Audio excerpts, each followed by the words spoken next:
A Florida whistleblower has her house raided by the police last week in an attempt to confiscate computers, cell phones, electronic equipment. She was running a private COVID database out of her house, essentially. Rebecca Jones, she's a former data analyst for the state and for the Florida Department of Health. She helped to create the Florida's database currently being used by the state, and she was apparently she was either fired or she quit for refusing to manipulate COVID data numbers. So this is the whole background to the story. So Miss Jones, like I said, was a former employee of the State Department. She has since gone on to do her own personal numbers, and like you ask yourself, why is she doing things like that? Well, the governor, Ron DeSantis, he is he has been very slow, if even active on COVID response. He's not shutting his state down. He's not requiring mask mandates. He's not punishing anybody for doing anything in his state. And Florida's become the third state in this country to reach over a million cases. And it hit over a million cases, I believe, at the 1st of December. By the 2nd of December, they were averaging 10,000 cases a day. So by the 6th of December, that number dropped 3,000, by 3,000 to about 7,000. So it went from 10,000 to 7,000 daily average for COVID cases. Seems a little bit suspicious given that the numbers uh, worldwide are going up just because of the winter time. You have larger groups congregating inside, so it doesn't really make sense that Florida numbers, I mean any numbers, to go down at this state, because even countries that were doing great with COVID, they're seeing a rise in their cases even. So DeSantis refusing to um, pretty much be proactive in his COVID response would leave you to believe that these numbers are being manipulated and doctored, and she was pretty much kind of cast aside as somebody that was gonna, ruffle feathers. And yeah, like I said, she did her own thing. She created her own personal database at her house, trapping out the house. And it would seem that DeSantis himself filed may have actually filed the police raid. It was approved by the courts, but I think he was actually one that filed it, which makes it look even worse. There was a Republican attorney who recently resigned from his job in the state because of this actions. I think it actually was. They actually did come out that DeSantis did call for the raid, and this is plain Gestapo tactics. If you're manipulating numbers, you have a whistleblower who's blatantly claiming that you're doing it. You're raiding her house to seize her information.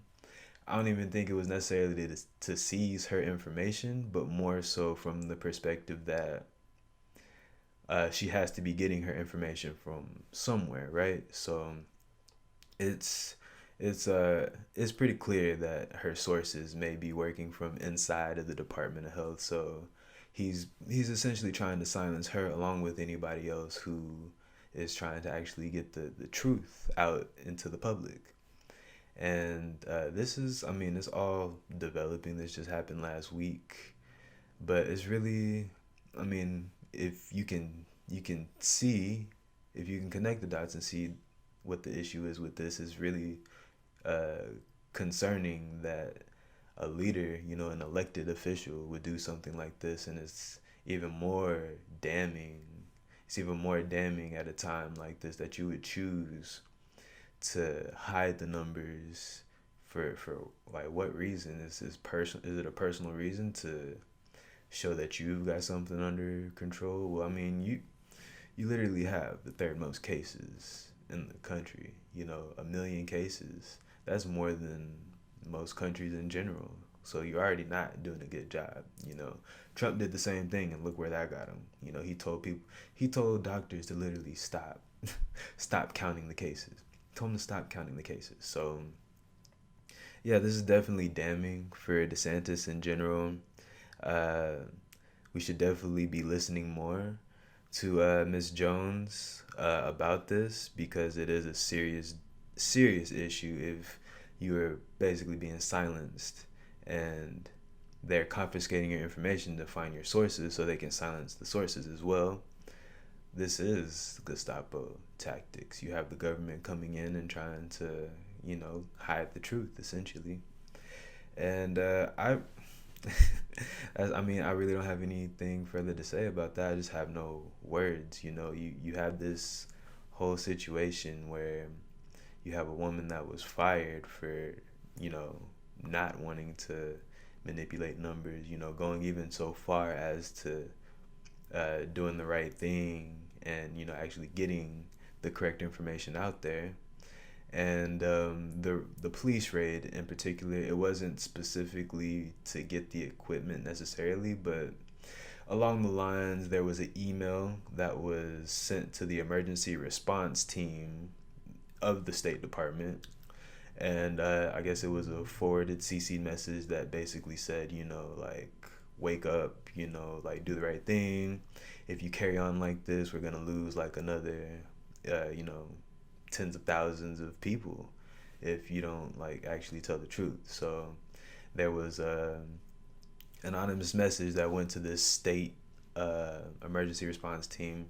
They believe it was her, claiming that it was illegal and unauthorized actions. But what really is illegal about an email?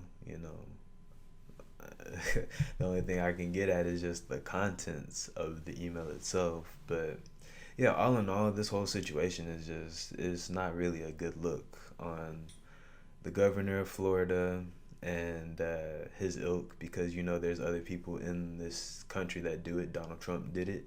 I'm living in a state that also has over 1 million cases, and our governor isn't doing anything about it. The only one that really seems to be proactive in this situation is Florida, which Gavin Newsom is the governor of a state with over 1 million cases hit, and he's doing everything in his power. You have millionaires leaving the state, taking their resources with them, like um, Tesla guy, yeah, Elon Musk. But yeah, besides that, it really is it's just not a good look for the governor of Florida.